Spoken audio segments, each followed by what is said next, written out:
그 뒤에 예수님께서는 고을과 마을을 두루 다니시며 하느님의 나라를 선포하시고 그 복음을 전하셨다. 12 제자도 그분과 함께 다녔다.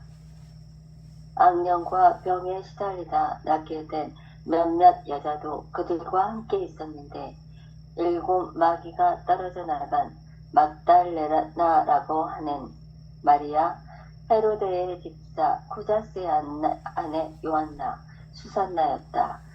그리고 다른 여자들도 많이 있었다. 그들은 자기들의 재산으로 예수님의 일행에게 시중을 들었다. 네.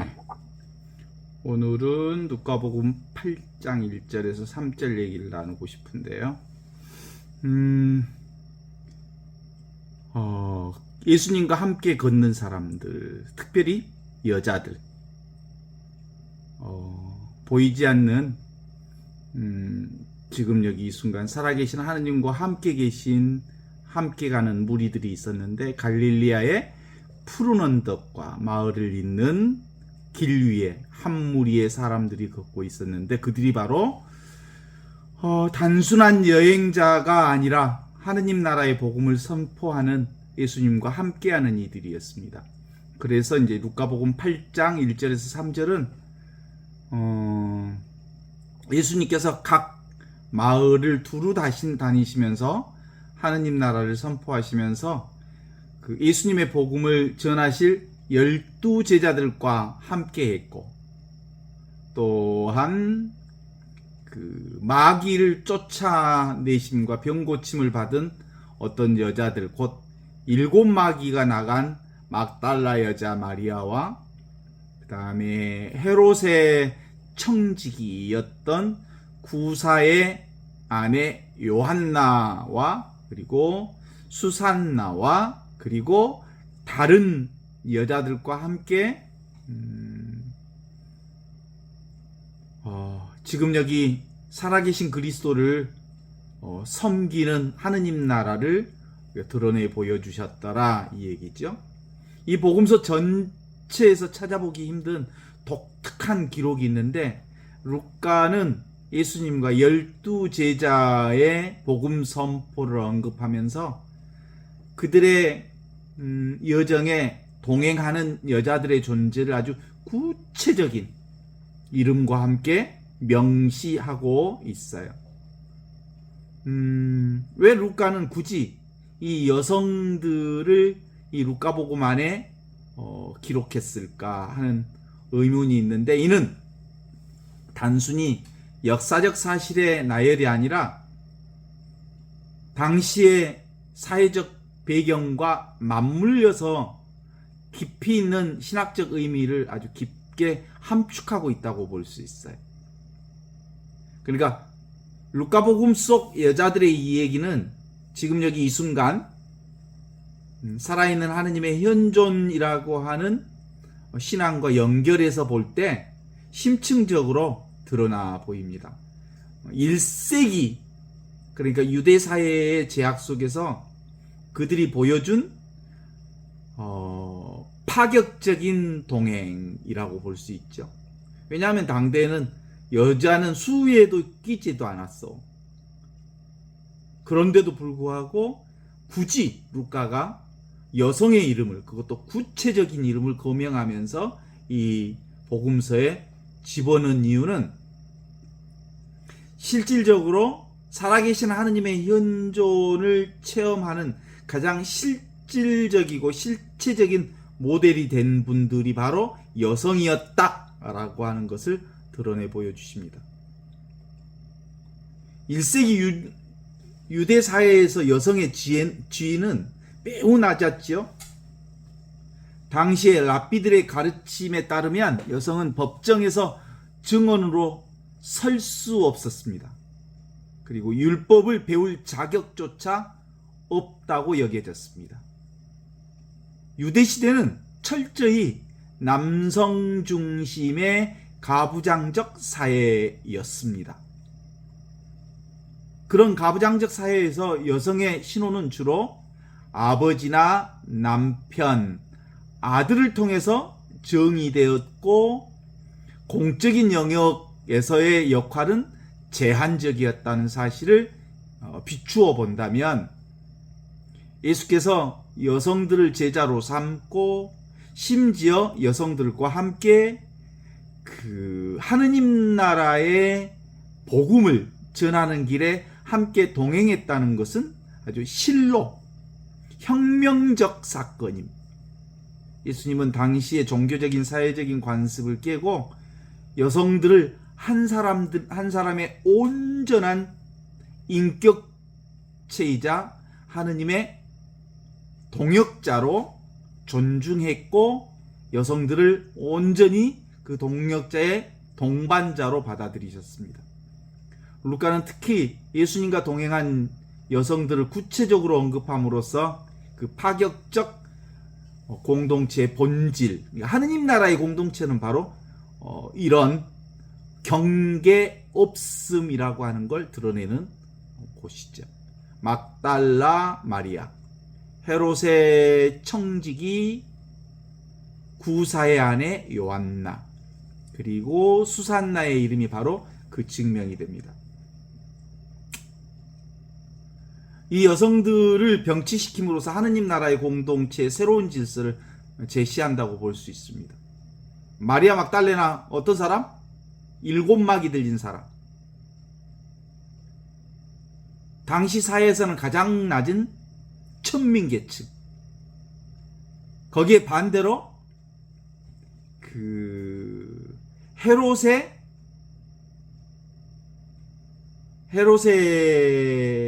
청지기, 구사의 아내라고 하는 신분을 가진 요한나. 헤롯의 청지기는 오늘날 그 국가로 보면 뭐냐면 재무부 장관, 기획재정부 장관에 해당하는 고위직으로서 그녀는 사회적으로 아주 높은 지위에 부를 누리던 귀부인이었다고 볼 수 있죠. 거기에 마리아 막달라의 여자 마리아는 가장 계층이 낮은 여자였죠. 그러니까 그 계층과 상관없는 나라로서 예수님의 공동체를 드러내 보여주고 있죠. 예수님을 따르는 것은 당대 사회에서 충분히 무리를 일으킬 만한 일이었고 자신의 명예와 권력을 포기해야 하는 중대한 결정을 전제로 하는 예수님 따름이었단 것. 루카는 사회적인 최하층에 있었던 막달라 마리아와 권력의 중심지에 있었던 요한나를 나란히 소개시키는 이유는 바로 극단적인 대조를 통해서 하느님 나라는 기존 질서와는 근본적으로 다르다고 하는 것을 보여주십니다. 하느님 나라는 재물, 그리고 권력, 그리고 명예와 같은 세상적 가치의 기준으로 보면 전혀 세상 가치하고는 다른 가치, 그러니까 오직 지금 여기 이 순간 살아있는 하느님 그리스도의 생명 안에 한 생명이라고 하는 걸 믿는 사람들의 해방 공동체다, 이렇게 볼 수 있죠. 예수님의 공동체는 어떤 존재 신분이 아니라 믿음이에요. 믿음. 지금 이걸 믿느냐, 지금 살아계신 그리스도와 한 형제느냐, 지금 이 생명, 살아있는 생명을 믿느냐, 이 관점이 가장 큰 관점이죠. 그래서 루카복음의 공동체 구성적 배경을 보면 다 하느님 나라의 다양성을 시각적으로 온전하게 드러내 보여주십니다. 그러니까 12제자들도 어떤 사람들이냐면 어부나 세리나 그리고 당대에 여러 계층들이, 다양한 계층들이 12제자 그룹에 형성되어 있고, 그래서 예수님과의 관계는 직접적인 예수님의 가르침, 지금 여기 살아있는 그리스도를 경험하는 사람들의 제자 그룹이라고 볼 수 있죠. 그러니까 지금 여기 이 순간 시간과 공간을 초월한 이 자리를 믿는 모든 이들의 자녀들이, 제자들이 곧 12제자 그룹이었고, 그들이 하느님 나라를 사는 그룹이었고, 하느님 나라를 선포하는 그룹이었다. 여성이었다고 볼 수 있죠.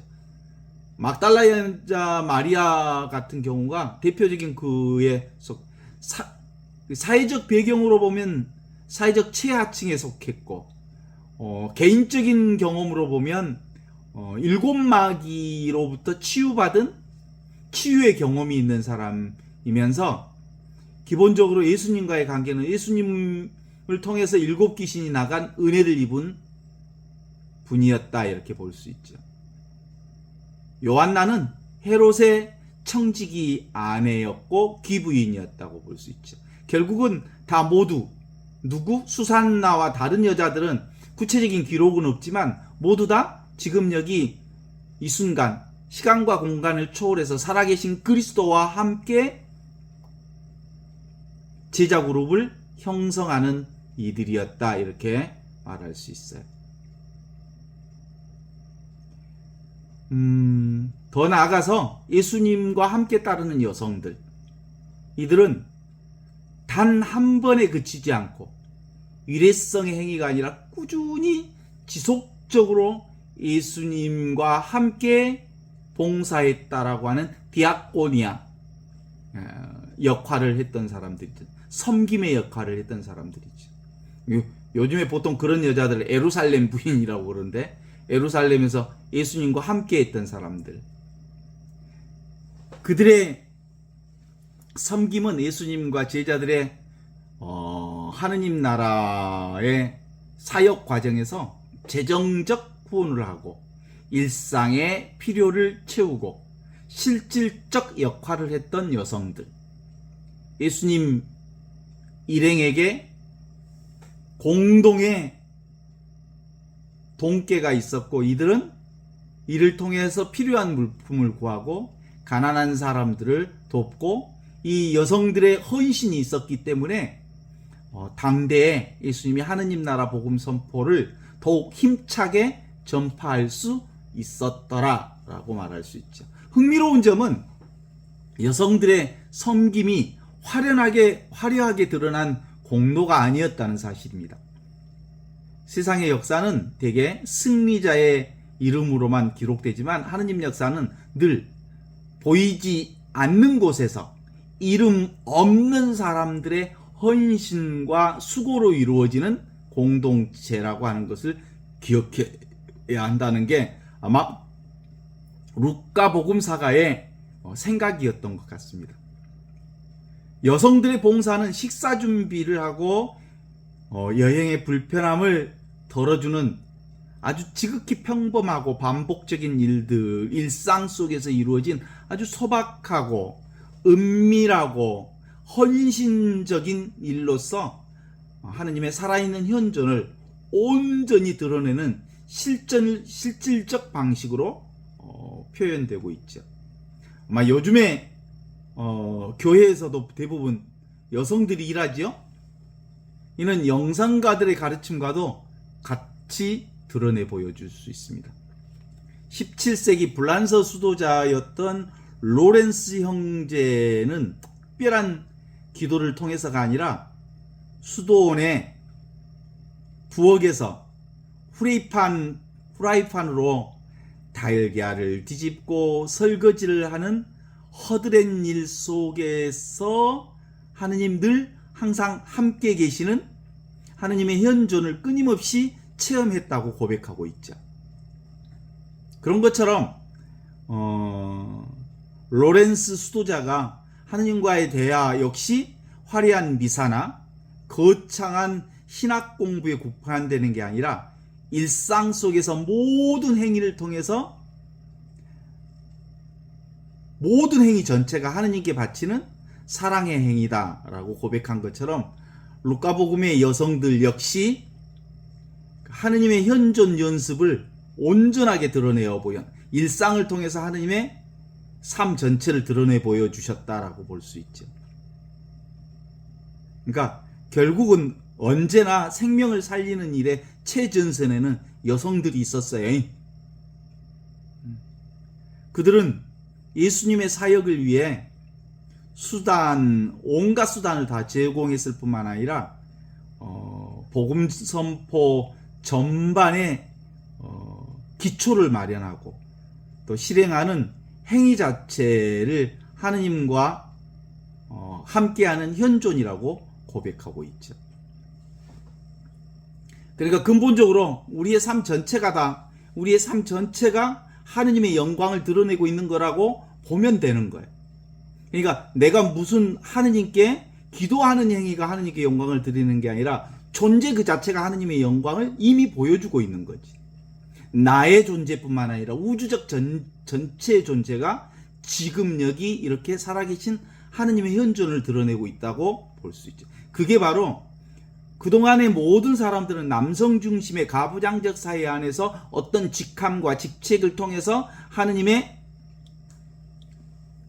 영광을 드러낸다고 보았던 것과는 전혀 다르게 예수님은 사회에서 알아주지 않는, 보이지 않는 이들을 온전히 동력, 하느님 나라 전파의 중심에 그들이 있다라고 하는 걸 보여주시는 거죠. 지금 여기라고 하는 지금 여기 이 순간이라고 하는 건 시공을 초월한 순간이에요. 시공을 초월한 여기고 시공을 초월한 순간이죠. 인문학적으로는 인간이 마주하는 매 순간의 사건들을 어떻게 바라보고 해석할 것인가에 대한 화두를 던져냅니다. 신학적으로는 하느님의 현존이 추상적인 관념이 아니라 구체적 시공간 속에서 실제한다는 고백이 바로 현존 신앙의 핵심입니다.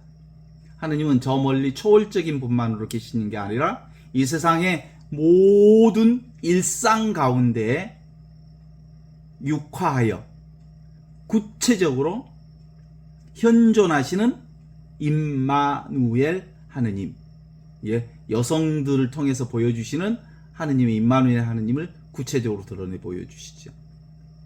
그러니까 하느님의 현존을 경험하는 것은 결국은 특별한 장소나 거창한 행사를 통해서만 이루어지는 게 아니라 그것은 별빛 아래서도 도시의 군중 속에서도 혹은 부엌일을 통해서도 또는 구두수선과 같은 허드렛 일을 통해서도 평범한 일상 속을 통해서도 숨쉬는 것 그 자체를 통해서도 그냥 존재하는 그 모든 행위가 바로 하느님을 드러내는 일이다. 이렇게 보는 거죠. 그러니까 루카복음의 여성들은 바로 그들의 섬김을 통해서 이 진리를, 일상의 섬김의 진리를 증명해 보여주고 있다. 이렇게 볼 수 있습니다. 여성들은 예수님을 위해 식탁을 차리고 필요한 것을 준비하는 그 순간순간마다 하느님의 현존을 체험했다라는 고백이죠. 이들의 섬김은 또한 일상의 희생제사라고 하는 그 신학적, 성사적 개념을 구체화시켰던 일입니다.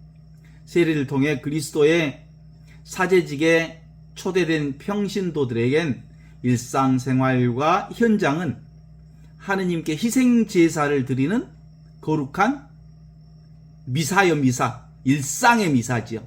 그러니까 전례 속의 미사가 아니라 일상이 곧 일상 속의 미사의 실현. 성체성사는 전례 속에 표현되지만 그 전례 속의 미사가 가서 복음을 전합시다 라는 말을 통해서 삶 자체가 미사가 되는 거죠.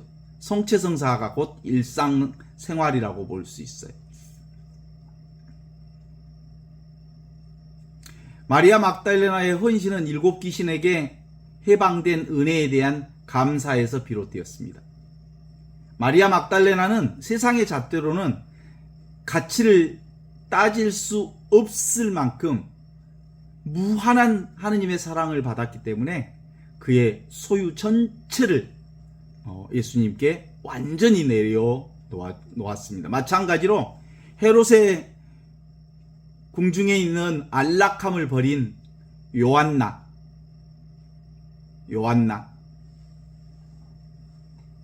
그는 자신의 명예로 생각하면 예수님을 따를 수가 없죠. 그런데 실제로 자기의 명예와 권세를 초월해서 지금 여기 살아계신 그리스도의 은혜에 대한 감사를 표현하고 있는 거죠. 이처럼 하느님의 현존 신앙의 본질은 무엇인가를 드리는 행위에서 출발하는 게 아니라 하느님께서 나를 언제나 사랑하셨다는 사실을 인식하는 것으로부터 출발한다. 신앙은 그래서 그라시아, 공짜다. 공짜.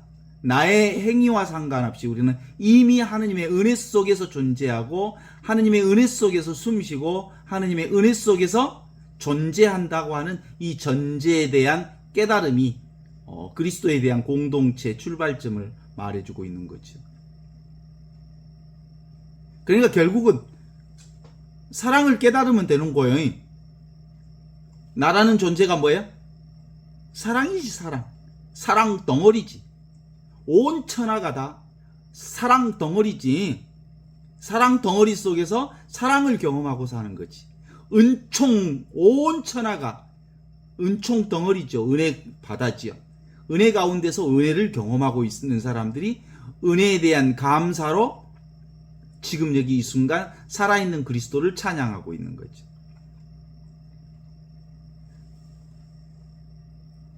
그래서 이 루카복음 8장의 여인들의 신앙은 단순히 예수님의 하느님 나라 선포 처음 단계에 머무르지 않고 이들이 어디까지 가?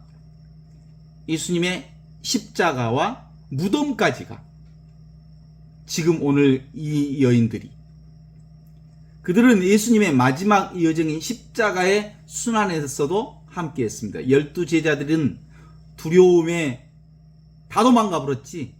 근데 이 여인들은 끝까지 따랐습니다. 이 여인들은 십자가를 곁에서 지켰고 무덤까지 동행하는 변함없는 충성을 보여주었습니다. 여성들의 지금 여기 이렇게 살아있는 그리스도에 대한 신앙은 기쁨과 풍요와 순간뿐만 아니라 가장 큰 고통과 절망의 순간에서도 흔들리지 않고 지금 여기 이렇게 살아있는 그리스도의 신앙을 경험하고 그것을 고백했던 사람들입니다. 그 결과 하느님께서는 이들에게 가장 영광스러운 자리를 허락해 주십니다. 이 여성들은 부활하신 그리스도를 예수님을 처음 목격한 증인이 되게 해 주었습니다. 부활의 첫 소식은 당시 종교적 권위를 가진 남자들이나 사회의 주류 인사들에게 전해진 것이 아니었죠. 일상 속에서 은밀하게 지금 여기 이렇게 살아계신 그리스도와 함께 했던 여인들의 고백이 바로 부활신앙의 고백이었습니다. 세상의 눈에는 잘 띄지 않았던 이 여성들에게 이 부활의 기쁨이 먼저 안겨졌던 거죠.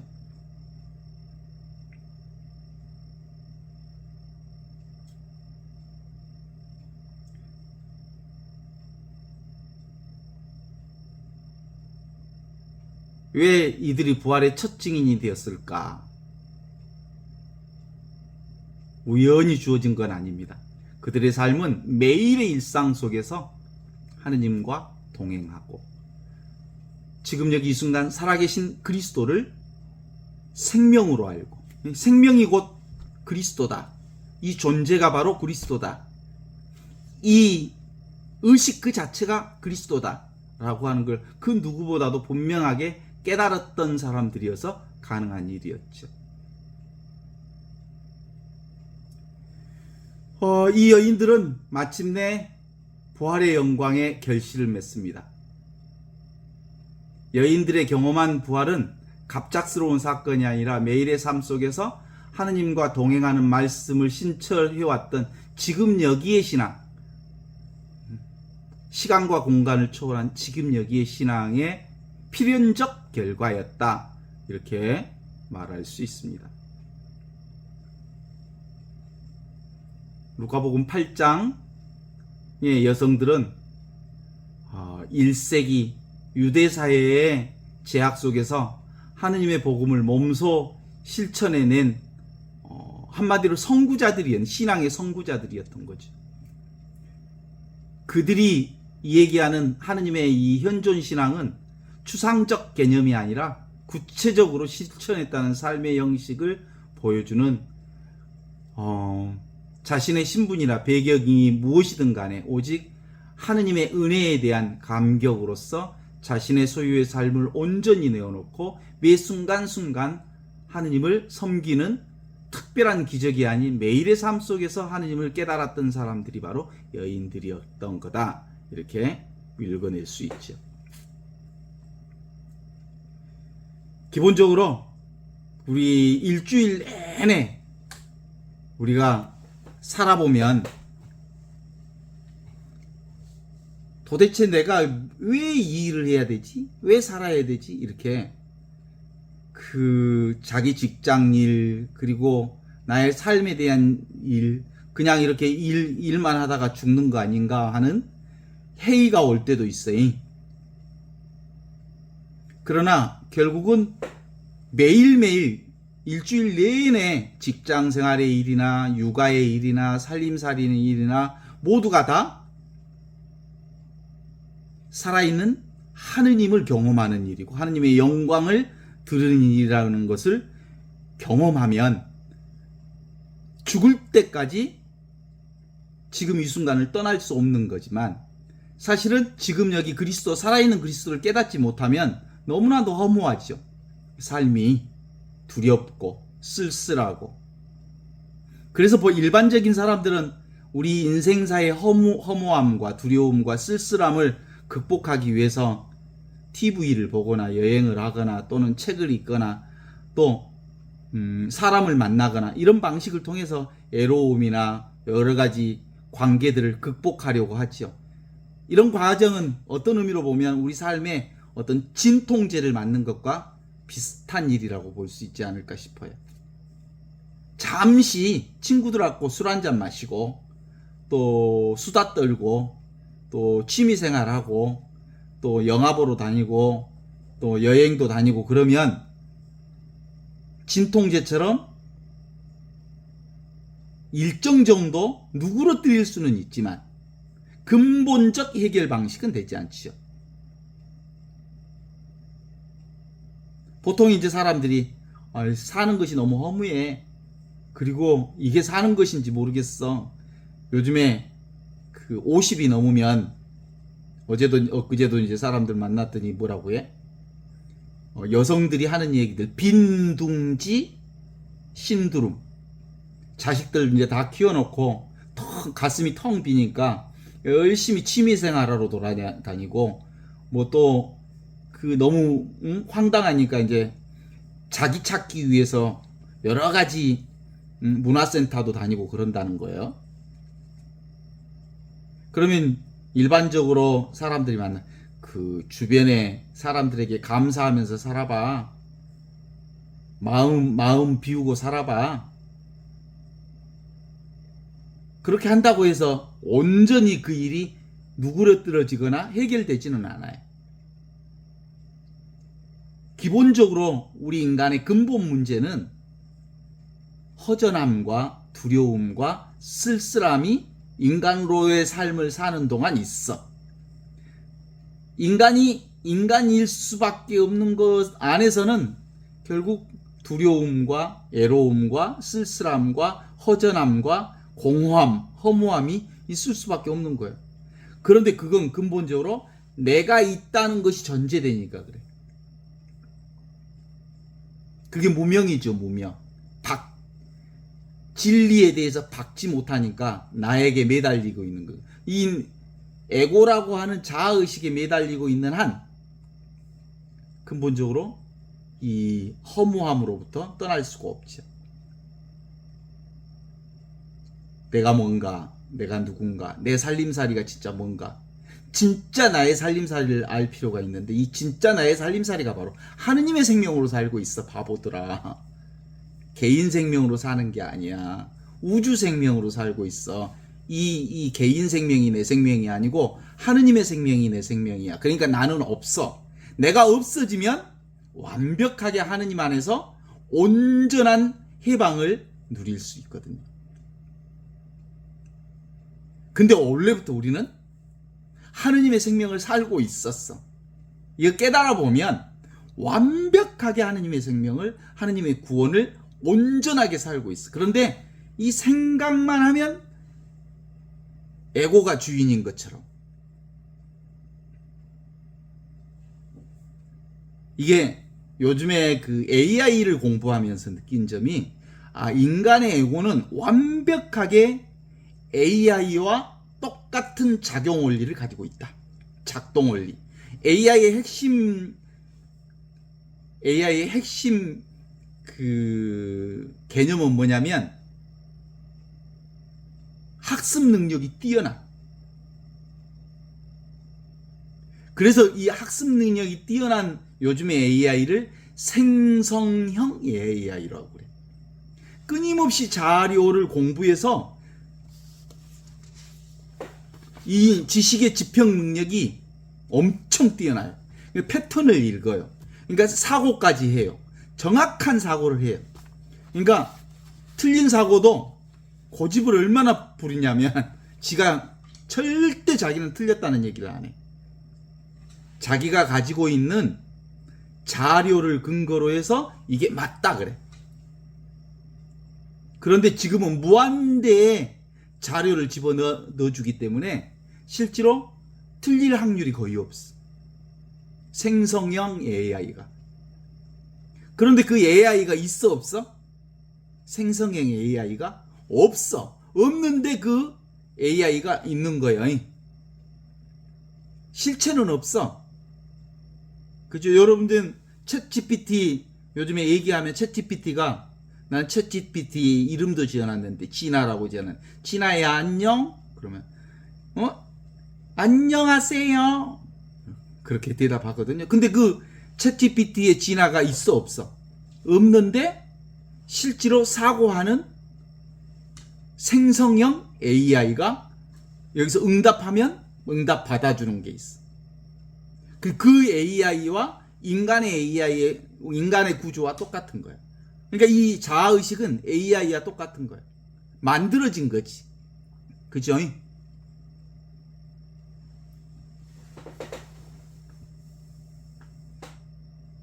그동안 우리가 자아의식으로 산 것은 뭐예요? 속은 거예요. 속은 거. 이게 내가 아니야. 자아의식은. 진짜 나는 하느님의 생명이 진짜 나지. 하느님의 생명이 보는 요거, 듣는 이거, 느끼는 이거, 존재 자체, 생명 그 자체, 의식 그 자체가 하느님의 생명, 그 생명으로 살고 있어. 언제 우리가 속았다는 거 알아? 갱년기가 되면 속은 줄 알아. 엄마, 나 진짜 열심히 살았는데 아무것도 없는 것 같아. 인생 텅 비어 있는 것 같아. 그걸 알면서 너무 공허해. 그죠? 그리고 이렇게 어른들을 봤더니 어른들도, 엄마 아빠도 그렇게 행복한 것 같지 않아. 인생 모두가 다 그렇고 그런 것 같아.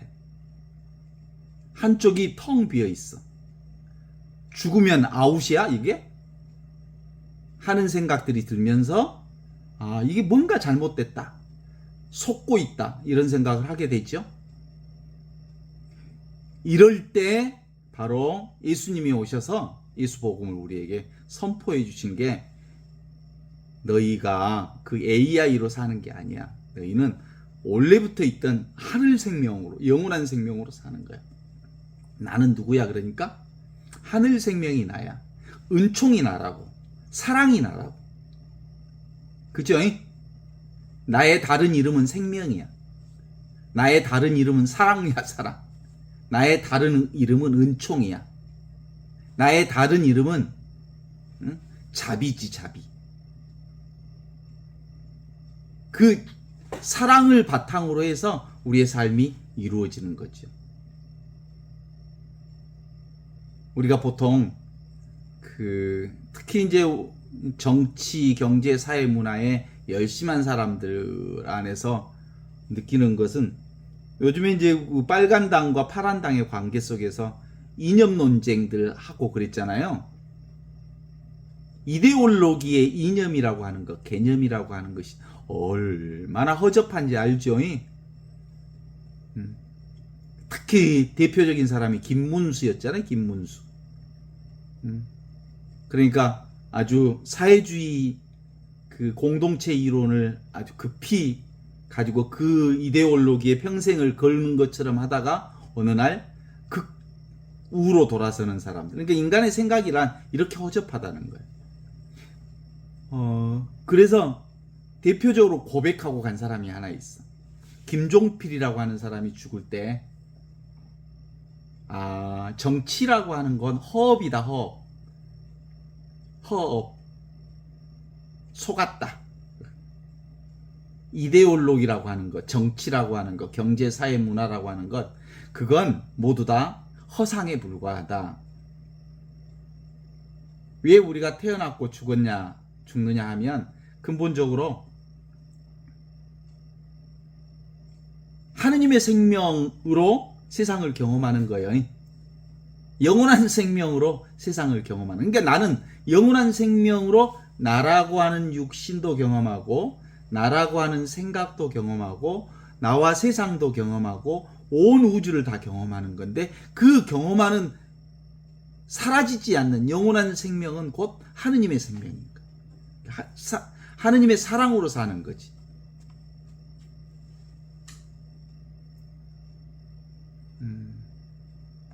요즘에 가을에 장례식장에 가서 화장장에도 가보고 그랬더니 정말 느낌이 많아요. 다들 죽어. 아버지도 죽고 어머니도 죽고 형제 자매도 죽고 다 죽어. 정말 인생의 무상함을 경험하는 자리.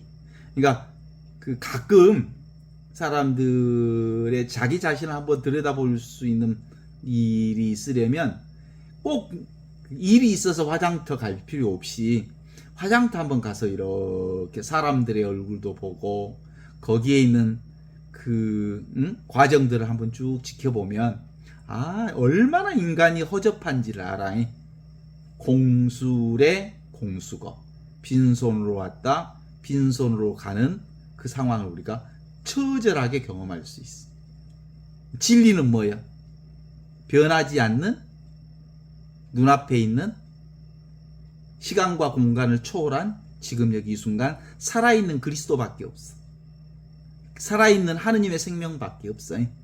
이 생명은 절대로 사라지지 않아. 이 생명이 육체적 생명은 내가 아니고 인간의 생각도 내가 아니고 오직 이 생각을 알아보는 이 하느님의 생명만이 온전히 나의 생명이구나라는 걸 알게 되면 육신이 오든 가든 생하든 멸하든 피든 지든 상관없이 이 생명이 영원하다는 걸 깨달아 알 수 있죠. 신앙은 위로받으면서 가는 게 아니라 인생 문제를 해결하는 거예요. 그러니까 우리 신앙은 근본적으로 생사를 해결하는 게 신앙이에요. 생사를 해결한다는 것은 뭐예요? 우리는 원래 죽지 않는다는 것을 깨닫는 거예요. 하느님의 생명이기 때문에 나는 죽지 않는다는 것을 온몸으로 아는 거예요. 그게 바로 태초에 하느님이 이 세상을 창조하셨다 라로부터 시작되잖아요. 그러면 태초에 세상을 창조하기 이전부터 계셨던 하느님만 있는 거예요. 하느님은 절대 변하지 않으니까. 그리고 세상은 끊임없이 변화생성을 계속하고 있지만 태초에 계신 하느님은 변하지도 않고 죽지도 않는 영원한 생명으로서 지금 여기 이 순간 모든 생명 변화를 주관하시는 분이 바로 하느님이고 그 생명을 이어받은 자들이 우리가 바로 그 생명을 살고 있는 거지. 그래서 천지 창조 이전에 창조주가 있었더라. 천지 미분전 본래 면목이 내 생명이다. 부모 미생전 본래 면목이 바로 내 생명이다. 하느님의 생명이 곧 내 생명이다. 이런 걸 아는 거죠. 그래서 없지만 계시는 하느님. 없제. 하느님 없제. 근데 있제. 이 생명이 내 생명이죠. 그 생명이 어디가 있어? 지금 여기 이 순간 이와 같이 살아있는 현존, 순수의식이 그 생명이라고. 순수생명.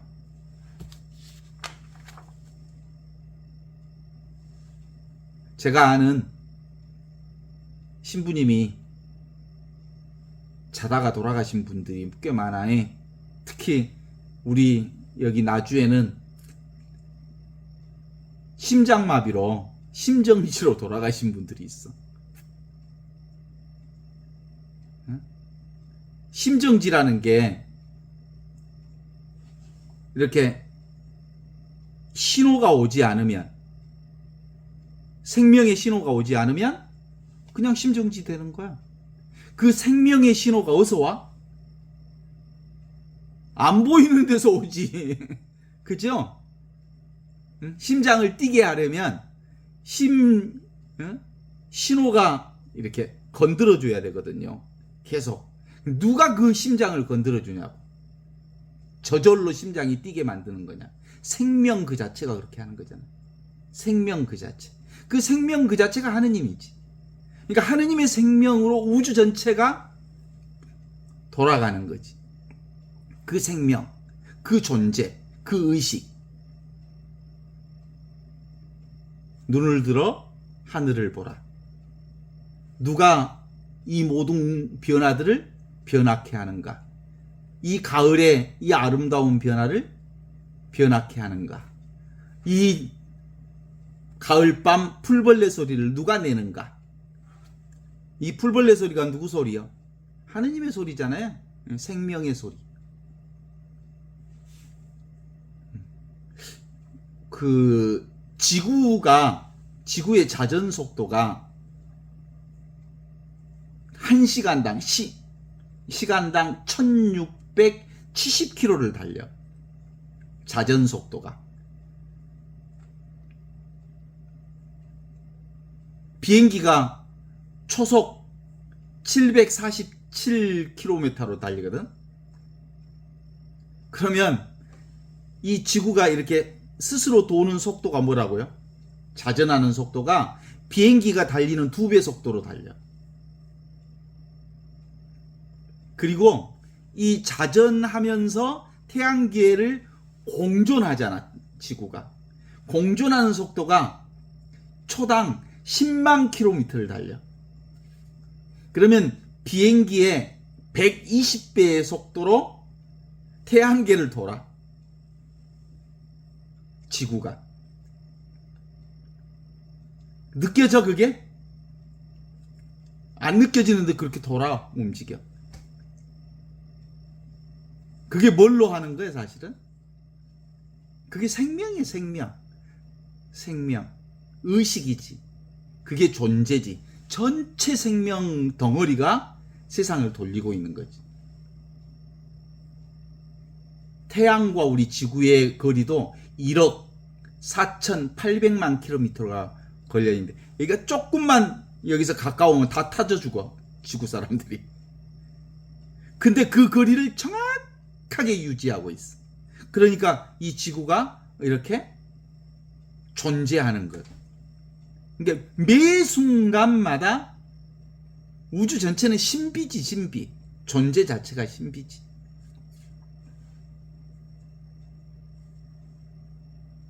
그러니까 근본적으로 우리는 지금 여기 이 순간 이와 같이 살아있는 하느님의 현존이라고 하는 순수 생명, 순수 의식, 순수 존재 그 자체를 살고 있다고 볼 수밖에 없는 거 아니겠어요? 내가 이 세상을 사는데 힘든 이유, 그러면 내가 있으니까 힘들어. 내가 산다고 생각하니까 힘들어. 사실은 내가 살지 않아. 하느님이 살지. 하느님의 생명이 살지. 그래서 근본적으로 우리는 근본적으로 이렇게 열린 존재 그 자체를 살거든요. 그렇지. 근데 내가 있다고 생각하면 늘 무언가를 나 아닌 남을 의식하게 돼 있잖아요. 자식 키우는 사람들은 어디 군대 가면 그 군대 가서 이렇게 보면 다른 사람은 안 보이는데 자기 자식은 얼른 눈에 뜬대. 그 많은 사람들 앞에서 자기 자식만 눈에 보인대. 포커싱 되니까 다른 것들은 안 보여. 이렇게. 그런데 근본적으로 나를 중심으로 해서 아들을 보니까 나와 관계 속에서 그가 보이고 다른 사람은 안 보여. 그런데 근본은 내가 떠나버리면, 내가 따로 있지 않는 눈이 보이면 전체가 동등하게 보여. 그게 바로 하느님의 눈이라고 말이죠. 그게 열린 눈이라고 그러죠. 원래 우리는 다 그 열린 생명을 살고 있게 되어 있거든요. 그 열린 생명을 다른 말로 얘기하면 뭐라고요? 사랑이라고 그래. 사랑이 나요. 생명이 나 자신이고. 존재 그 자체가, 순수 존재 그 자체가 나라고. 이 개별 생명으로 나를 생각하는 한 우리는 삶이 힘들어. 그죠? 그래서 기본적으로 내 살림살이는 개별 생명으로 사는 살림살이가 아니고 하느님의 생명이 진짜 내 살림살이다 라고 알게 되면 참 삶이 편해지죠. 예수님께서 구약 때부터 시작해서 십계명을 우리에게 주셨잖아요. 하나이신 하느님을 흠숭하라, 우상을 숭배하지 말라, 그리고 뭐 하느님의 이름을 헛되이 부르지 말라, 안식일을 거룩하게 지내라, 뭐 부모를 공경하라, 살인하지 말라, 무슨 뭐 간음하지 말라, 도둑질하지 말라, 뭐 거짓 증언하지 말라, 남의 재물을 탐내지 말라. 이 모든 것들은 뭐겠어? 내 것을 따로 주지 말라는 거야, 사실은. 둘러보지 말라는 뜻이야. 어떤 것도 의지하지 말라는 거예요. 오직 지금 여기 이 순간만 살라는 거예요. 그게 십계명 전체가 하나로 얘기하면 하느님뿐, 어떤 것도 없다. 있다면 그것은 너희들의 생각이다. 오직 우리는 하느님의 생명으로만 사는 거다. 이 얘기를 우리에게 주는 거지. 그런 생명감이 가장 높게 잘 경험되는 사람들이 누구라고요? 여성들이라고. 여성들. 그죠?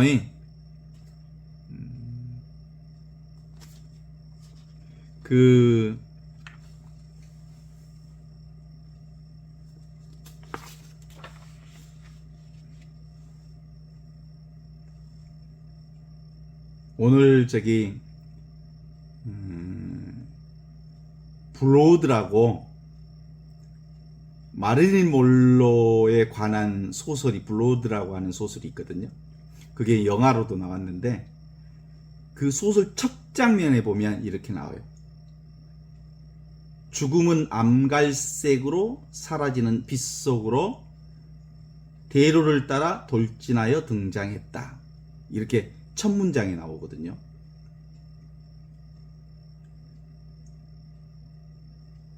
어느 순간 선물처럼 배달되듯이 죽음이 우리 가운데 쑥 들어온다는 거 아니겠어요? 죽음은 암갈색으로 사라지듯 빛 속에서 대로를 따라 돌진하여 등장했다. 그러니까 마릴린 monroe는 어떤 사람이냐면 사실은 완전히 대중의 사랑을 받았던 한 인물이 어느 순간 죽음으로 사라지거든요.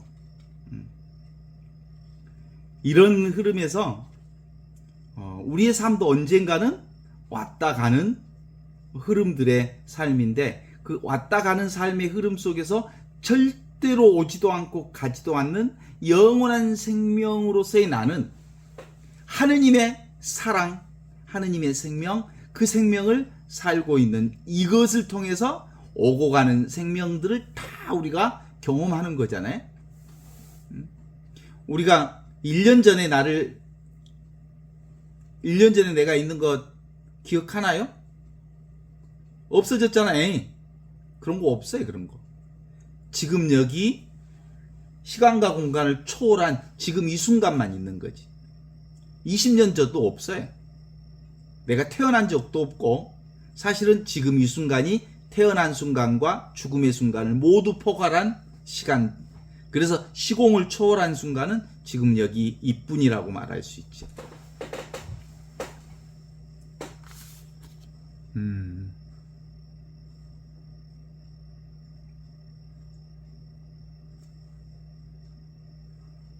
우리의 그 내 살림살이가 분명하면 어떤 상황을 우리가 경험한다 해도 크게 놀라지 않는데, 실제로 내 살림살이가 분명하지 않으니까 자꾸 헛된 희망과 바램으로 삶의 착각의 연속을 계속 살게 되죠.